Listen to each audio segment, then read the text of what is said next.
Hello everyone, আসসালামু আলাইকুম। জাকিয়া চৌধুরী আছে আপনাদের সাথে। দেখতেই পারছেন আমি গরুর মাংস বসিয়ে দেব। তার জন্য সব কিছু মশলা একসাথে ম্যারিনেট করে তারপর আমি বসিয়ে দিচ্ছি। চুলার উপর রেখেই আমি সব মশলা দিয়ে দিচ্ছি। তো এখানে 2 পাতিলে রান্না করছি বিকজ অফ একটা ভুনা হবে, গরু ভুনা, আর একটা হবে আলু দিয়ে রান্না করব। তো বড় পাতিলেটা আমি ভুনা করে নিব, তার জন্য একটু পেঁয়াজ দিয়ে দিলাম। আর অন্য পাতিলেটা আমি আলু দিয়ে রান্না করব, তার জন্য আমি পরিমাণ মতো সব কিছু দিয়ে দিচ্ছি। আসলে মাংস অনুযায়ী মশলাগুলো দিতে হয়, তাই দিয়ে দিচ্ছি। দেখতেই পারছেন। আর মাংসের মশলা যা যা দেয়া লাগে সব কিছুই পরিমাণ মতো আমি দিয়ে দেন এটা বসিয়ে দিব। আমি আগেও বলেছি, মেহমান যদি আমার পরের দিন দুপুরে খাওয়ানো হয়, আমি আগের দিন রাতেই এটা অলমোস্ট ডান করে রাখি, যেন আমার কাজের ব্যাঘাত না ঘটে।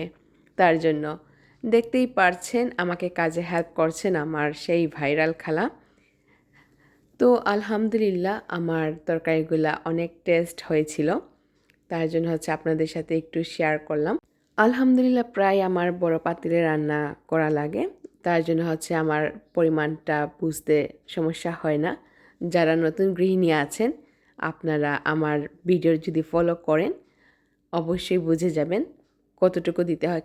যেহেতু আমি পরিমাণ ভিডিও দেখে আপনারা বুঝে যাবেন। আর এই মাংসটা ভুনা করব আমি সিলেটের সাতকরা দিয়ে। এটা অনেকেই চিনেন, অনেকেই চিনে থাকবেন না। এটা কমলা লেবুর মতো দেখতে অনেকটা। বুকটা ফেলে দিয়ে এটা খোসা দিয়ে রান্না করতে হয়। বুকটা দিয়ে রান্না করলে তেতো হয়ে যেতে পারে। দেখতেই পারছেন আমি কীভাবে কেটে দিয়েছি সাতকরাটাকে। তো এভাবে রান্না করলে আলহামদুলিল্লাহ তরকারি অনেক টেস্ট হয় খেতে, সব কিছুর সাথেই জমে যায়। সাদা ভাত, পোলাও, পরোটা বা রুটি যে কোনো কিছুর সাথেই এই তরকারিটা যায়, আপনারা খেতে পারেন। একবার টেস্ট করে দেখতে পারেন আমার এই রান্নাটা। আর আমার ছোট ব্লগ যদি ভালো লাগে অবশ্যই আমার পেজের সাথে থাকবেন। আমাকে কমেন্টসে জানাবেন আমার কথাগুলো আপনাদের কেমন লাগে, আমার ভিডিওগুলো আপনাদের কেমন লাগে।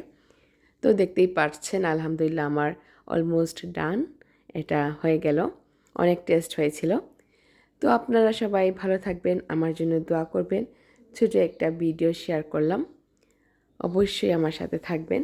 আর এটা রোস্টও আমি রান্না করে নিয়েছি। আমি বলেছিলাম যে আগের দিন রাতে আমি অর্ধেক রান্না করে রাখি। আর এটা আমি আলু দিব, যেহেতু এটা অর্ধেক রান্না করে রাখা হয়েছে আলু মাংসটা। আর মাংস ভুনাটা একদম কমপ্লিট ডান করে নিয়েছি। তো ভালো থাকবেন, আমার জন্য দোয়া করবেন, আর বেশি বেশি করে শেয়ার চাই। আর কমেন্টসে জানাবেন আমার রান্নাগুলো কেমন হয়েছে। আল্লাহ হাফিজ, বাই, আসসালামু আলাইকুম।